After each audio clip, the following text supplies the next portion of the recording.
Bonsoir à tous. À la une de ce journal, sur la route d'Etoudi 2018, le Conseil électoral annonce la délocalisation des bureaux de vote situés initialement dans les casernes militaires, décision prise sous la pression du SDF et d'autres partis de l'opposition qui ébranlent la direction générale des élections, restée silencieuse sur ces revendications durant plusieurs mois. À une semaine de la rentrée scolaire, certains collèges privés clandestins défient le gouvernement. Malgré l'absence des formalités légales de création et d'ouverture, ces établissements scolaires privés ont ouvert leurs portes pour l'inscription des élèves pour le compte de l'année scolaire 2018-2019. Pourtant, le gouvernement avait déclaré la fermeture de ces écoles. Que s'est-il passé? C'est l'enquête du 20h à suivre au cœur de ce journal.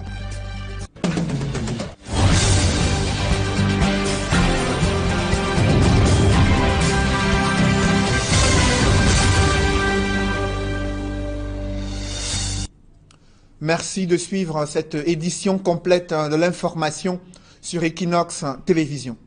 D'abord, cette scène d'horreur vécue à Yaoundé, la tête d'un enfant découverte dans un bac à ordures, le reste de son corps introuvable. Ces images ont suscité une vague d'indignation du côté de Yaoundé et des interrogations. S'agit-il d'un enfant victime d'un vaste réseau de trafic d'organes humains ou alors d'un homicide qui aurait été planifié? Élément de réponse dans ce reportage que signent Emmanuel Diop et Marcelin Gansop. C'est aux premières heures de ce lundi 27 août 2018 que la macabre découverte a été faite dans ce bac à ordures situé juste derrière nous. Nous sommes à une centaine de mètres du lieu dit Carrefour Tradex Éleveur. Nous sommes dans l'arrondissement de Yaoundé 5e. Alors il y a une petite fille là, petite fille anglophone. Elle pisse souvent l'eau chez moi là, sa maman fait des beignets. Elle est venue le grand matin, 6h30. J'ai ouvert le portail. Elle dit papa, elle avait un bidon de 10 litres. C'est elle qui me dit papa, il dit oui. Quand j'ai parti, j'étais à la poubelle là le grand matin, j'ai vu la tête de quelqu'un. Il dit, tu as vu la quoi? Tête de quelqu'un. Il y a des gens, non. Il dit, qui est? Et directement, un client m'appelle. Je sors maintenant pour aller par comme ça là. En retour, je vois il y a le monde ici. Ça où je vois que donc l'enfant avait raison. Alertés, certaines familles sont descendues sur le terrain. Mais jusqu'ici, personne n'a encore reconnu la victime. Quand on regarde la tête, à partir d'environ 5 ans, 10 ans, on s'est retrouvé là, la foule est arrivée, le quartier est sorti. Et puis il y a l'autorité aussi qui est arrivée. L'autorité a essayé un peu de demander s'il y a un enfant dans le quartier, il s'est égaré. Et apparemment plus loin pour aller vers Mbalala. On indique qu'un enfant s'est égaré, ça fait 2 jours. L'enfant qu'on cherchait a été retrouvé hier. Donc la police est arrivée là-bas, la maman a montré son petit enfant qu'elle cherchait. Et puis la police a porté la maman, ils sont allés avec la maman, ils sont encore revenus avec elle déposer. C'est même pour ça que nous sommes ici là. Donc nous sommes aussi venus voir si on peut remarquer la personne. On n'a pas remarqué la personne. On ne connaît pas là où l'enfant est. Informé, le procureur de la République est descendu sur les lieux. Après des modalités d'usage, la tête a été emportée par des responsables de la commune d'arrondissement de Yaoundé 5e. Ici à Éleveur, les supputations vont bon train. Si certains évoquent la thèse d'un assassinat, d'autres pensent qu'il s'agit là d'un crime rituel qui n'est pas sans rappeler une série de crimes rituels perpétrés au quartier Mimboman il y a quelques années. Les gens qui ont commis ce crime venaient de le faire parce que la tête saignait. Du coup, j'ai senti trop mal parce que une mère qui prend la peine de porter l'enfant pendant 9 mois dans le ventre, et à cet âge, ça devient comme ça, là, vraiment, c'est très écœurant, ça fait mal. C'est comme si c'était mon enfant qui était posé là-bas à la poubelle, je suis vraiment inquiétée. Si le Seigneur peut faire ce qu'on trouve les gens qui ont dû faire cela. En attendant que l'enquête, qui certainement va être ouverte, nous délivre les contours de ce crime crapuleux, les populations du quartier Éleveur et de ses environs sont dans la stupéfaction et la consternation de ce qu'elles ont vu et entendu ici. Depuis le quartier Éleveur, pour Equinox Télévision, Emmanuel Diop, Marcelin Gansop. Que sont devenus les établissements scolaires privés clandestins? À une semaine de la rentrée scolaire, le gouvernement tente de rassurer sur la fermeture de ces collèges privés pour défaut de création et d'ouverture. Mais la réalité sur le terrain est tout autre. Au Bois des Singes, à Douala, certains collèges privés ont ouvert leurs portes pour l'inscription des élèves Pourtant, le gouvernement avait déclaré la fermeture de ces écoles, installées sur le domaine privé de l'État, ne disposant d'aucun document légal.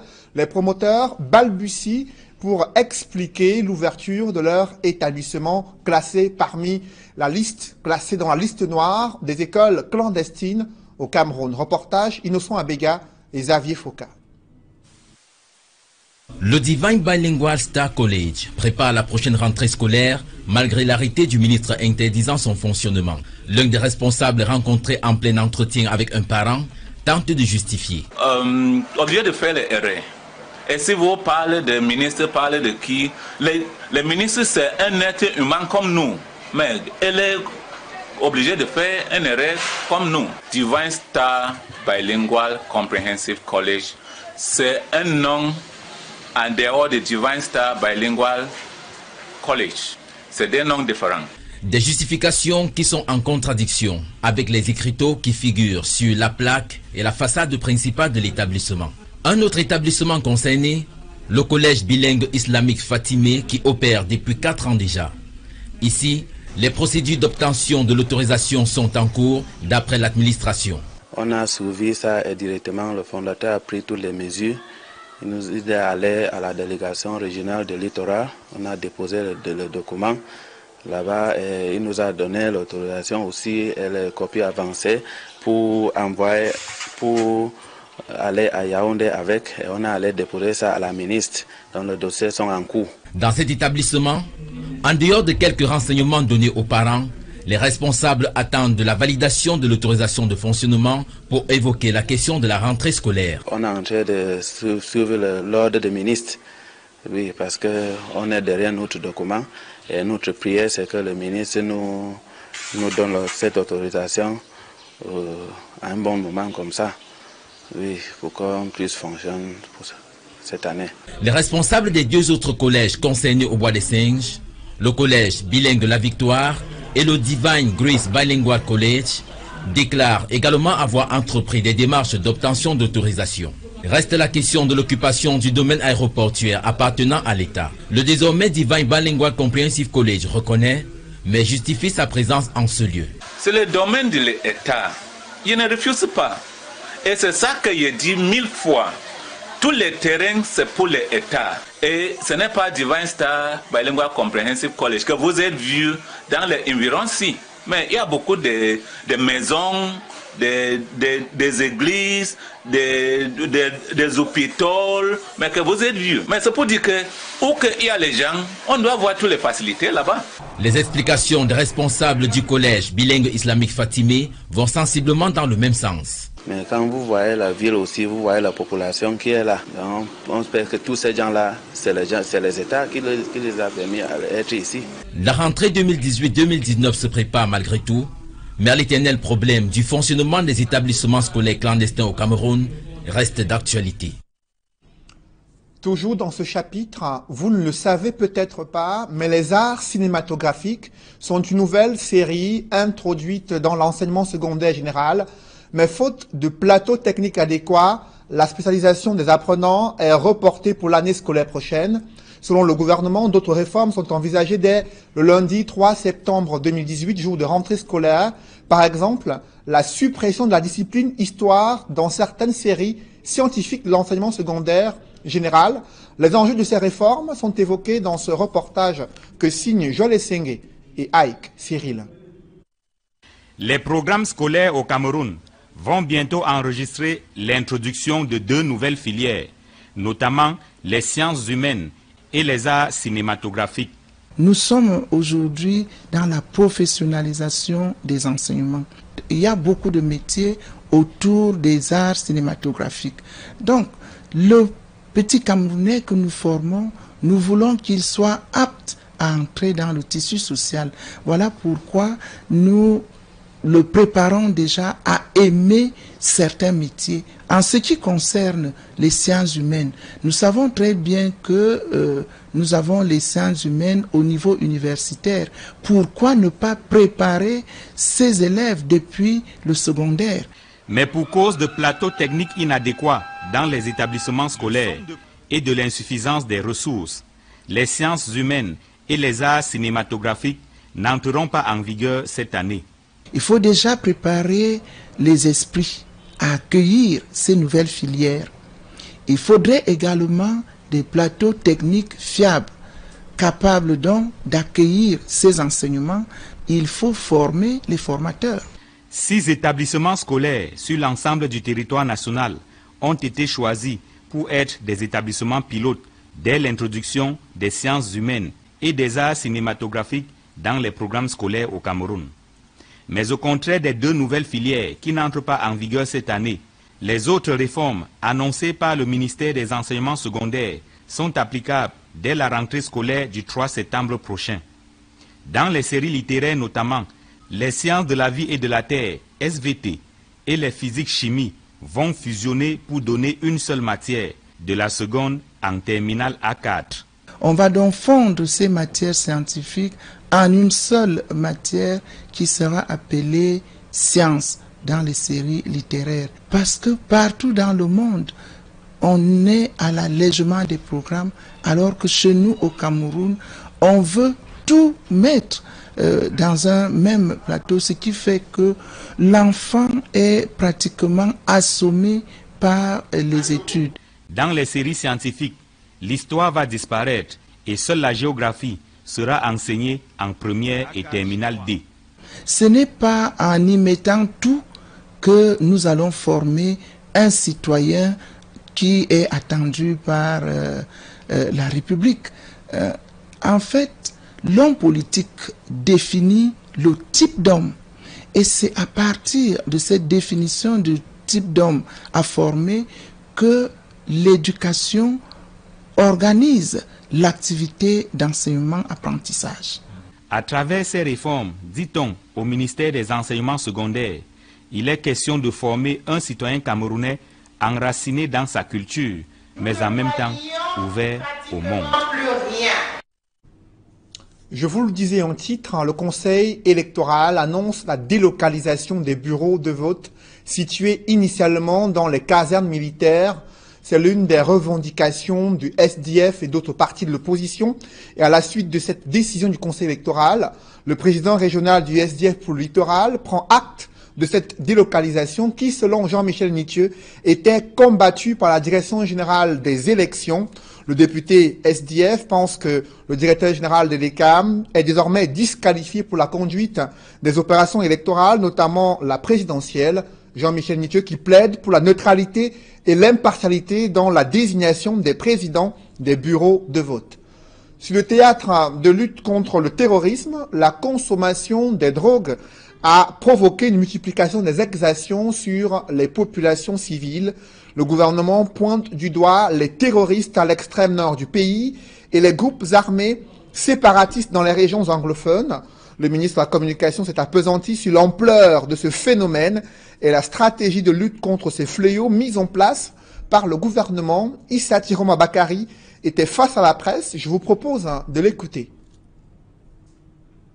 Des jeunes Camerounais enrôlés dans les rangs de Boko Haram, manipulés, instrumentalisés et drogués à la folie, ont été transformés en de véritables machines à tuer, devenant ainsi des barbares déshumanisés qui ont semé la mort et la désolation pendant de longs mois. La situation de crise dans les régions du nord-ouest et du sud-ouest depuis le mois de novembre 2016 illustre à suffire le caractère inédit et désolant des effets de la consommation de drogue par nos jeunes compatriotes. Sous l'effet des divers stupéfiants et dans le tourbillon de la manipulation terroriste sécessionniste et des artifices fétichistes des jeunes, se croyant blindés par les effluves de drogue et par les amulettes, ont perpétré des actes de violence inouïs,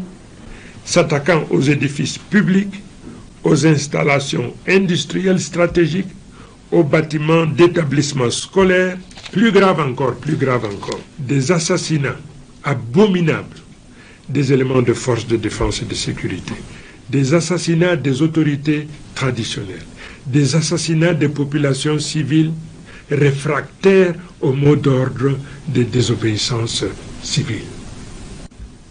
Vous venez de suivre le ministre de la Communication qui a également évoqué la prévalence de la consommation de la drogue au Cameroun. Je vous propose d'écouter Issa Tiroma Bakari.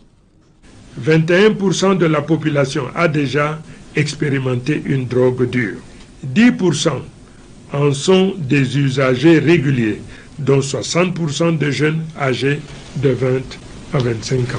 Les principales substances primaires les plus demandées au Cameroun sont le cannabis, à hauteur de 58,54%, très souvent associé au tabac, le tramadol, dans 44,6% des cas, la cocaïne, sur 12,10% des cas.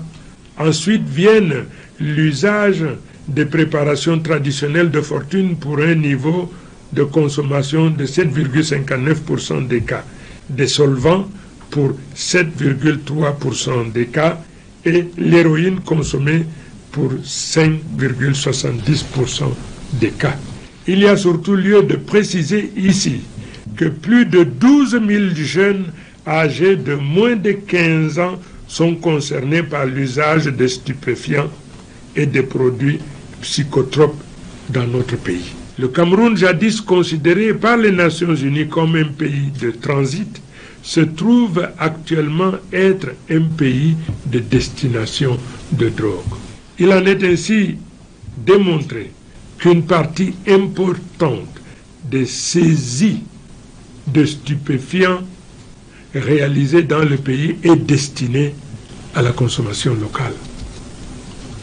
Dans le reste de l'actualité, la municipalité de Bafoussam Ier éprouve des difficultés à collecter les taxes locales et le rythme d'exécution des projets d'adduction en eau potable est insatisfaisant. Ces obstacles au développement socio-économique ont été au centre d'une session ordinaire du conseil municipal. Des précisions avec Dallas Tiana et Jean-Paul Chouniat.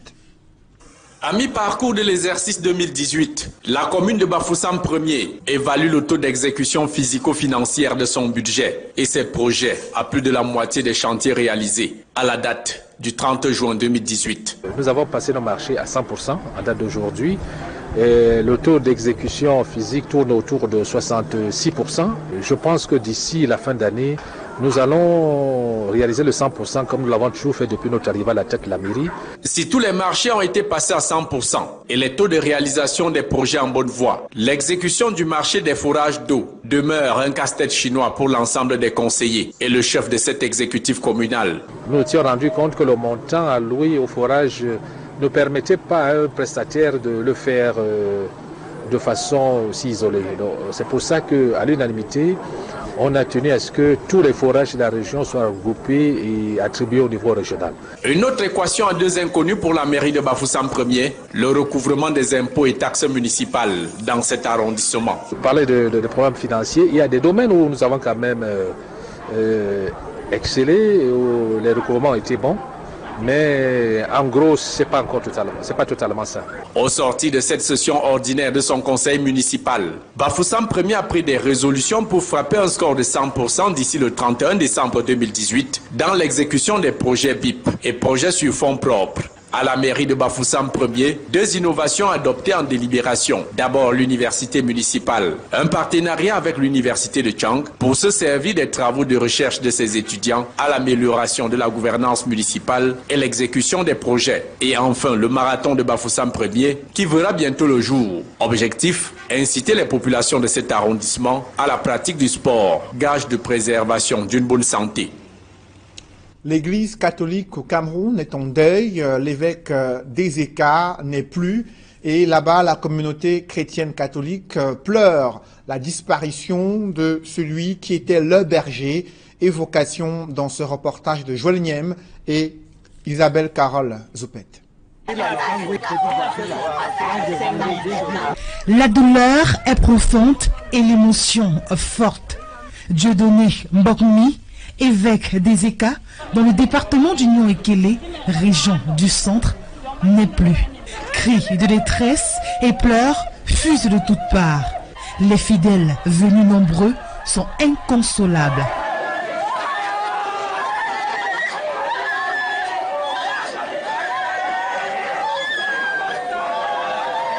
Son cuisinier, encore sous le choc, revient sur les circonstances de son décès. Souvent, il dort lui comme ça là, le sommeil le prend, il s'oublie. Quand on l'appelle au téléphone, c'est là qu'il sursaute. Quand je monte, je trouve la première porte de sa chambre ouverte, mais c'était tiré. J'ai ouvert. J'entre pour regarder la deuxième chambre, je pousse, je l'ouvre à coucher. Je l'appelle. Je l'appelle 3 fois, j'insiste, j'entre. Je regarde sa face comme ça, je dis que non, le type s'il ne peut pas dormir, alors les yeux ouverts. Alors, je le bouscule, je le secoue, je l'appelle, je le secoue, je l'appelle, je secoue. Mon seigneur était glacé. Je descends vite les escaliers en courant. J'ai dit à Abbé Mayake, à l'économe, que gardien, il me demande que c'est quoi, je dis que non, il n'est pas là. Mais il y a quelque chose qui est, allons d'abord, viens d'abord. Il monte, on entre, je vois le père qui est couché. Le père ne bouge plus, le père est mort. Monseigneur Mbogni Dieudonné a été retrouvé sans vie sur son lit à l'évêché après avoir participé la veille à l'assemblée plénière des évêques à Yaoundé. Les forces de l'ordre, aussitôt alertées, sont descendues sur les lieux. C'est un véritable coup dur pour les chrétiens catholiques des ECA qui ont passé 14 années auprès du prélat. Et vraiment, je ne sais pas quoi vous dire. C'est la consternation totale. Nous sommes tellement dépassés. Je ne sais pas quoi vous dire. Nous sommes dépassés. Je crois que je vous ai tout dit. Né le 12 janvier 1955 à Niagnon, dans la région du Centre, Monseigneur Dieudonné Mbogni est titulaire d'un doctorat en théologie.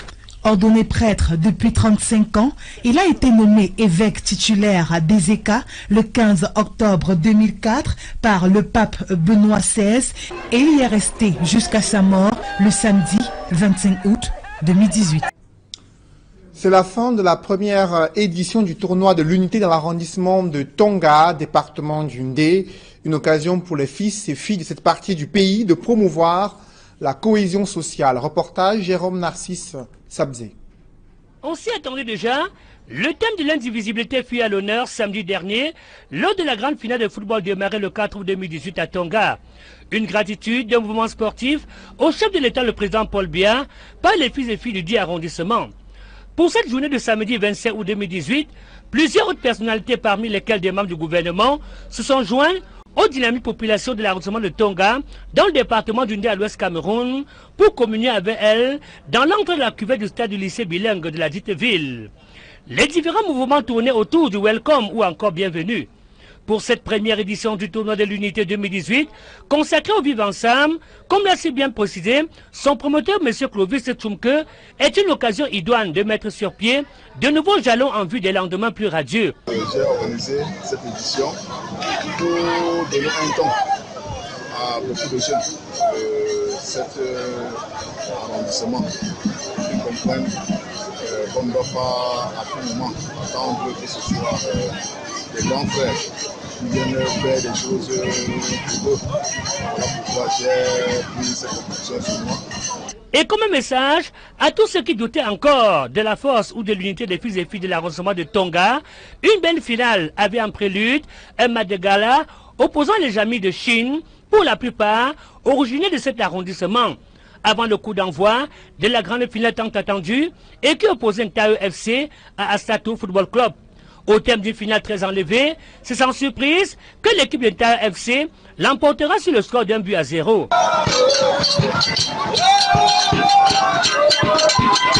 C'est parce que pour le moment, l'adversaire était très coréen, on a dit vraiment très combattre pour arriver à ce niveau. Satisfaction totale pour le comité d'organisation. En tant que président de l'association Bon Tonga de Douala, c'est une occasion pour moi de dire à tous mes frères et sœurs, à tous les élites qu'on s'unisse derrière le promoteur Clovis Tchoumke pour l'accompagner dans cette mouvance. Cette loi de l'unité est la preuve que la jeunesse de Tonga a osé hier, ose aujourd'hui, osera demain et continuera toujours à oser. La dernière articulation de cette cérémonie fut les prix aux différents acteurs et surtout le tout premier trophée de l'édition 2018 du tournoi de l'unité de l'arrondissement de Tonga pour la plus grande satisfaction de son promoteur. Je pense que c'est un message que je donne au monde entier, tel que je l'ai dit dans mon allocution à l'ouverture. On ne reste pas seulement sur le match, ce n'est pas seulement le match qui nous intéresse, c'est un vaste programme de développement de notre volonté. Il a rappelé que le promoteur, M. Tchoumka Clovis, a dans le cadre de ce tournoi offert 70 chaises plastiques à l'administration de Tonga, un groupe électrogène au quartier 8, du matériel de première nécessité au centre de santé de Tonga, avec la promesse de venir en aide très prochainement au secteur éducatif grâce à la construction des salles de classe. C'est donc terminé avec la première édition du tournoi de l'unité dans l'arrondissement de Tonga, un tournoi au cours duquel les fils et filles Tonga ont décidé de prôner le vivre ensemble. Depuis Tonga, Maxime Chouo, Jérôme Narcisse Obzé pour Equinox Télévision. Mesdames, Messieurs, c'est la fin de ce journal. Merci de l'avoir suivi. Juste après cette édition de 20h, retrouvez Serge Alain Autou et ses invités pour le débrief du journal sur le plateau d'Equinox Soir. Serge Alain. Cédric Nouffelé, plus de bureaux de vote dans les casernes militaires. Elections Cameroun a finalement cédé.